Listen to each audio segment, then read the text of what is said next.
শ্রাবণ না হয় শিবের মাস, সোমবার কেন শিবের বার? সোমবারের নাম সোমদেব বা চাঁদ থেকে।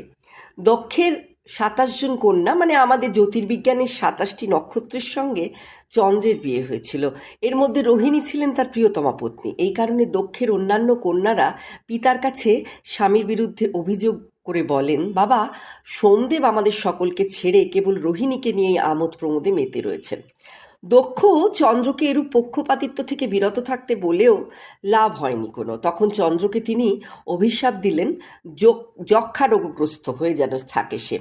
সেই অভিশাপে আবার বাকি কন্যারা এত ভীত হলো, তারা পিতাকে অভিশাপ ফিরিয়ে নিতে অনুরোধ করলো। দক্ষ তখন বললেন, ঠিক আছে। চন্দ্র এক পক্ষে ক্ষয়প্রাপ্ত হবেন, আবার অন্য পক্ষে বৃদ্ধিপ্রাপ্ত হয়ে আগের রূপ ফিরে পাবেন। ঠিক এটা হচ্ছে শুক্লপক্ষ এবং কৃষ্ণপক্ষের গল্প। এদিকে দক্ষের সাপে চন্দ্রের দেহে যক্ষা ব্যাধি প্রবেশ করলে তিনি সেই অভিশাপ থেকে মুক্তি পেতে শিবের কাছে যান।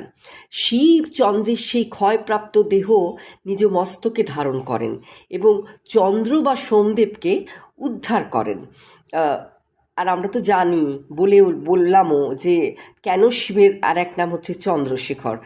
তাই জন্যেই বোধহয় শিবের সঙ্গে চন্দ্রের কেমিস্ট্রিটা এত ভালো, তাই জন্যই বোধহয় সোমবারে শিব পুজোর এত ঘটা।